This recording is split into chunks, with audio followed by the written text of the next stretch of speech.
doing? Just a minute here. You good? Yep.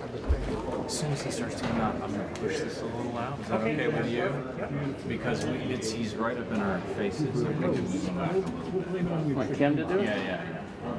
No, because then Kim will have to come down here, and I don't want her to. I hear you.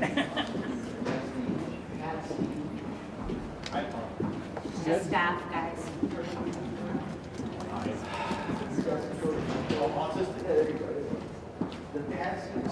Crowding, obstructing, and incommoding. Everyone. I can't even say all those words at once still.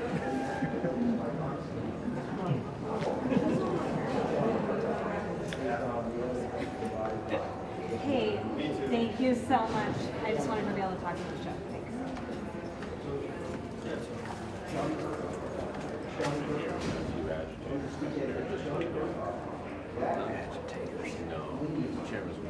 The chairman's coming out. Do you see this?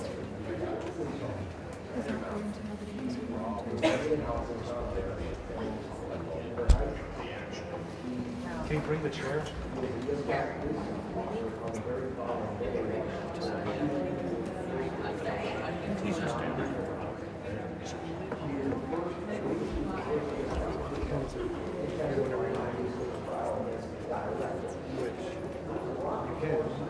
Will we disrupt the shot?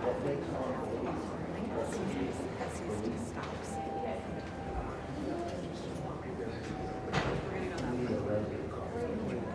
No.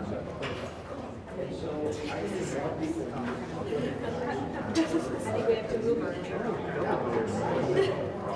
We got movement. Here we go. That's he's coming, guys. We got a poster or something. Doesn't matter. If it's in my way, I'll move it. Full camera right here.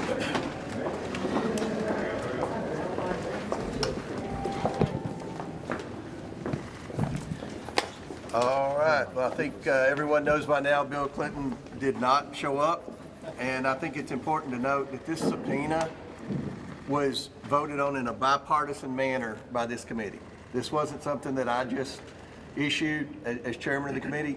This was voted on by the entire committee in a unanimous vote of the House Oversight Committee to subpoena former President Clinton and former Secretary of State Hillary Clinton. Now, Hillary Clinton's supposed to show up tomorrow. We'll see what happens there. But with respect to the former president, he did not show up today. One reason I think most Americans want President Clinton to answer some questions is because he visited the White House. Jeffrey Epstein visited the White House 17 times while Bill Clinton was president. I've been in Congress 9 years. I think I've been to the White House 9 times in 9 years. Epstein was in the White House double the amount of time that I was under one president. And then we know that Bill Clinton flew on Epstein's plane somewhere around 27 times after the presidency. So no one's accusing Bill Clinton of any wrongdoing. We just have questions, and that's why the Democrats voted along with Republicans to subpoena Bill Clinton. Not a single Democrat showed up today. Not a single Democrat. The ones that have press conferences on the Capitol steps and talk about how they're trying to get justice for the victims and all that. It just seems like they only care about questioning Republicans. And we've had a former Trump cabinet secretary, Acosta, in for a grilling. We had Bill Barr, former attorney general, in for a grilling. But for whatever reason, President Clinton didn't show up, and the Democrats on the committee don't seem to have a problem. This is the amount of preparation that went into this deposition today. These were the questions that we were prepared to ask. We've communicated with President Clinton's legal team for months now, giving them opportunity after opportunity to come in, to give us a date, and they continue to delay to the point where we had no idea whether they're going to show up today or not. I think it's very disappointing. As a result of Bill Clinton not showing up for his lawful subpoena, which again was voted on unanimously by the committee in a bipartisan manner, we will move next week in the House Oversight Committee markup to hold former President Clinton in contempt of Congress. Yeah, so with that, be happy to answer any questions real quick. Mr. Chairman, Anybody in the Mr. Chairman, will you roll out bringing Donald Trump in for an interview Well, in this investigation? President Trump has answered thousands of questions about Jeffrey Epstein. In fact, I would say today, well, you all ask him questions every day. He answers questions every day Well, yes or no? about Epstein. Will you rule out Well, bringing you can't bring in a current president of the United States, and you all know that. So, but President Trump has answered thousands of questions about Epstein. I bet today, at some point, some of you all will ask President Trump questions about Epstein. He answers those questions. To my knowledge, former President Clinton has never answered questions about Epstein. And we just had questions because, again, I think anyone would admit they spent a lot of time together while Bill Clinton was president and post-presidency. And again, no one's accusing the Clintons of any wrongdoing. We just have questions, and I find it odd, not only they didn't show up, but that the Democrats on the committee who are so concerned about getting to the bottom of the Epstein investigation didn't even bother to show. Mr. Chairman, in his the letter to you, Mr. Chairman, President Clinton suggested that this was a Joseph McCarthy-style tactic to have him brought in front of this committee. How would you respond to that? Who said that? President Clinton, in his letter to you last night. I mean, this is a thing that obviously the media is interested in, the American people are interested in.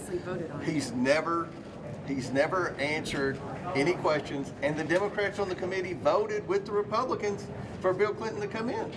I mean, I don't ever remember a bipartisan vote to subpoena anyone. I've been on the Oversight Committee the entire 9 years I've been in Congress. This is the first one. So the Democrats were real eager to hear about Bill Clinton, and then somebody came along and told them they need to stand down. I've never seen a Democrat not show up for a deposition.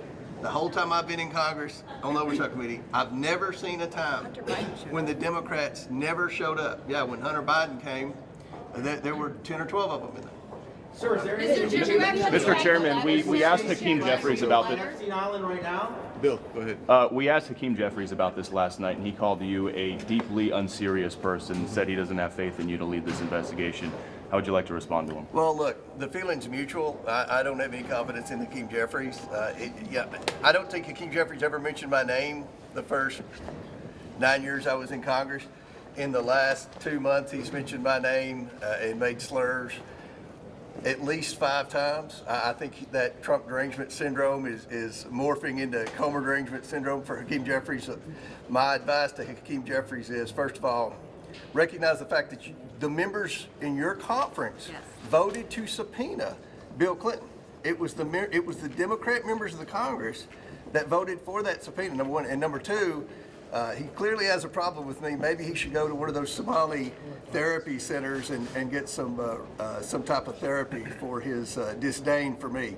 If he's accusing me of any wrongdoing, then he should file a complaint.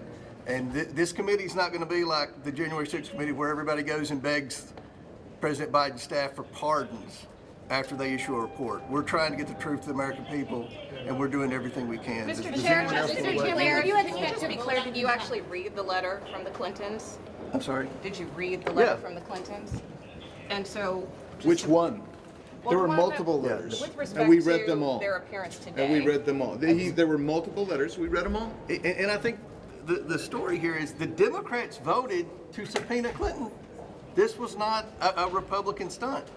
This was voted on in a bipartisan manner. And there, by the way, And nobody showed up. Go ahead, Andy. let me just add to this. There was communication from the committee to the Clinton lawyers back and forth for continuously for at least 6 months. And they never said they weren't going to show. They never said they thought it was unconstitutional. They never exerted a privilege. There was communication constantly, and every indication that we had was that they were going to come on in and he was going to answer questions, which is why both parties said we would like President Clinton, former President Clinton, to come on in to answer these questions, and he chose not to. So yes, there was plenty of communication back and forth. The DOJ has yet to release all the files. What is your plan with that? Are you pressing for the release? Or? Well, first of all, let me tell you, I subpoenaed Pam Bondi, I don't remember Jamie Raskin or Elijah Cummings or anyone ever subpoenaing a Democrat attorney general of their own party. We subpoenaed Pam Bondi for the documents. She started producing the documents. Then Congress voted for the discharge petition to send another message, and we all voted for that. They are sending documents. They sent a big batch. The Democrats were unhappy. They said there weren't enough redactions, so now the DOJ is going through trying to make sure they redact everything.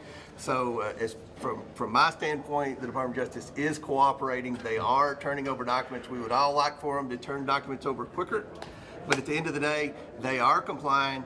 President Trump is answering your questions about Epstein. He's answered them over and over and over again. Who we haven't heard from is Bill Clinton, and I stated why. The amount of time that Epstein spent with Clinton while he was president and post-presidency. So I don't think it's out of line for former President Clinton to come in for a bipartisan subpoena and sit down and answer questions. So thank you all. Chairman, if the Oversight Committee does vote, Mr. Chairman, I'll call on the Speaker of the House to order the Sergeant at Arms to compel testimony of Bill Clinton. We'll